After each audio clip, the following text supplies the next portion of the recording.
Welcome to Mystifying Miracles. Glad you're here. And today's story involves a man who he basically has a cardiac arrest and he goes through a lot. So I am going to dive into his story and stay tuned.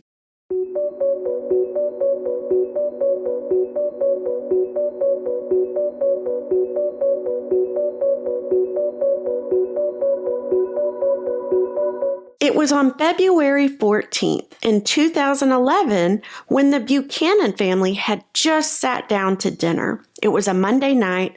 Monday nights were pizza nights, so the kids were excited. And before digging into their Little Caesars for dinner, Jeff Buchanan calls his wife Erica and their 3 girls downstairs to the kitchen. Their girls' ages were 14, 10, and 6. The family lived in Oklahoma City, and since it was Valentine's Day, Jeff always did something special for his girls. He called them down so that he could give them a small bouquet of roses, but in addition, give each one chocolates and a handwritten personal note from him. It was 20 minutes after the kids went to bed later that same night that Erica was downstairs just kind of finishing up some work in the office room. And that's when she hears her husband from upstairs in their bedroom calling out, which was not like him. Erica runs upstairs quickly into the bedroom to find Jeff lying on his side on the bed. He was gasping for air and he couldn't hardly get a word out. Erica obviously immediately dials 911, and in that same moment, 2 of their girls come running in the room because they heard the commotion. Obviously, the 2 girls were frightened and didn't understand what was going on. So Erica tells the children, "Go next door and grab the neighbors. Tell them to come." By the time the neighbors got back over there, it was the same time as the ambulance was pulling up. The EMTs quickly got to work, and they worked on Jeff in another room so as not to upset the family further. Jeff was not breathing, and he didn't have a pulse, so the EMTs load him quickly on a stretcher and get him over to the Oklahoma Heart Hospital. And it was 6:30 the next morning when the nurse walks into the room. His name was Don Payne. He starts reading over the chart and looking through what was Jeff's case. And he sees that now, as of this moment, Jeff was considered a post-cardiac patient. He had had a cardiac arrest. And as Don read through the chart more closely, he just thought of, wow, this guy, Jeff, he's only 39. And it kind of made Don think of his own life and mortality in general, because Don, he was 38. So he knew, wow, this is crazy. Jeff, he's hooked up to all these machines. He's unconscious. So it was a very scary time. Don continued to read even further into Jeff's chart, and he saw that the previous night, when the paramedics were at the home, they worked on Jeff for an hour and a half. CPR, defibrillator, all of it. And the chart also stated the EMTs, when they used the defibrillator, it just wasn't working. They used it up to 20 times on Jeff's heart. Now, normally that's quite a long time to do CPR, an hour and a half, but they did it so long because Jeff was so young, and they didn't want to give up. They knew he had a family, and it's a good thing they didn't give up, because it was on that last round of defibrillator shocks that Jeff's heart responded. But all in all, he had gone 15 or more minutes without a heartbeat and without any oxygen getting to the brain. And that was up until the time when the EMTs got there and started performing it. But overall, a natural heartbeat, Jeff hadn't gone with one of those in 90 minutes. So without those EMTs manually doing it, he just wouldn't have made it. Doctors did tell the family that Jeff was going to be a vegetable, unfortunately. But to try to minimize any further brain damage that probably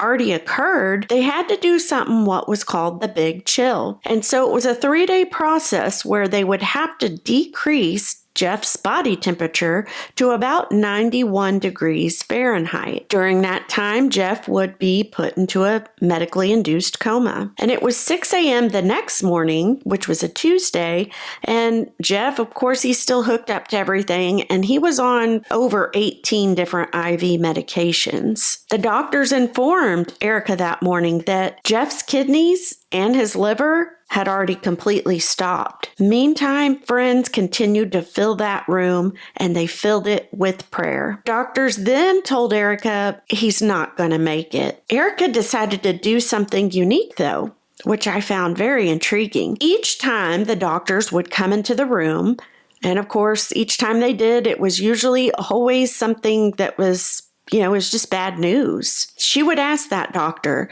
the top 3 things that were critical in that moment, that were wrong, that needed to be corrected. And the doctor would tell Erica, to which she'd then let the people in the room know that were praying so that they could pray specifically for those top 3 things. In addition, she would get on things like Twitter, Facebook, all those social media, and she would let people, friends and family know those top 3 things so that they could also pray. So this was a great thing because this was a continuous thing. Those prayers were getting specific. After 3 days had passed, doctors were able to slowly start to warm up Jeff's body back to a normal temperature. Once it was back, they could then obviously assess any and all brain damage. During this whole time, though, Don, the nurse, he said he was shocked by the amount of people that were constantly in Jeff's room praying. He had just never experienced that from another patient. And he noticed when the people would pray, because they'd pray out loud a lot of times, they would pray specifically. They would pray for God's healing. And Don noticed something else. He said he noticed that the people, they would pray with expectation. And seeing that, it stirred Don's heart. He said he began to miss living with faith and just dependence on God. Because you see, Don used to be somebody that was, I guess you could say, just he had strong faith. He went to church, he had a community of believers around him, but that had been years ago when he was younger. He was now missing that again. So later that day, he asks Erica, "Where do y'all go to church?" On his way home from his shift that night, he's thinking about everything and Jeff's family and friends, and he gets a text when he's almost home. The text simply said, just coded 220. Well, he knew what that meant because Jeff's room number was 220. He had a coworker that had sent him a text letting him know that Jeff's heart had stopped. Meanwhile, back at the hospital, Erica hears the code going off, so she beelines to Jeff's room. And thank goodness, doctors were able to stabilize his heart within minutes. Meanwhile, the prayers continued, and it was 12 a.m. when Jeff's temperature finally made it back to normal. Erica, in the story, she says, up until this point, those 3 days were filled with a lot of sadness, a lot of, just being scared. But now, she said it was like a switch had been flipped because now she was just fighting mad. She said there was no way. She was so determined that she was not going to let the devil win. She goes back to Jeff's room after, he's stabilized and all is out of danger for the meantime. And she bends down and she gets close to Jeff's head just to let him know that she is right there with him. An amazing thing happens. He turns his head towards her and he opens his eyes. And in that moment, Erica says she felt a wave of peace just come over her whole body. The staff immediately comes in because they're like, oh, great, he's awake. This is good. They start asking him questions to start assessing his brain damage, how involved it would be. So they're asking him questions like, can you wiggle your toes? Can you squeeze my hands? All of those neuro type of tests. And Jeff was able to do each one without any issue. And eventually, they keep asking him questions. So, he knows he's okay. So he gives 2 thumbs up to kind of let the doctors know I'm good. And in the late morning hours, the neurologist tells Erica, it's time to get some scans on his brain so we can assess. And although she understood why those had to be obtained, she did tell the doctor, she was like, I know God is in control, and Jeff, he's just fine. But obviously, carry on with the scans. She knew why they had to be done. And another side note, Don, the nurse, he had that Thursday off, but he actually requested to come in and work because he was so involved with the Buchanan family now. He just had to know if Jeff was okay.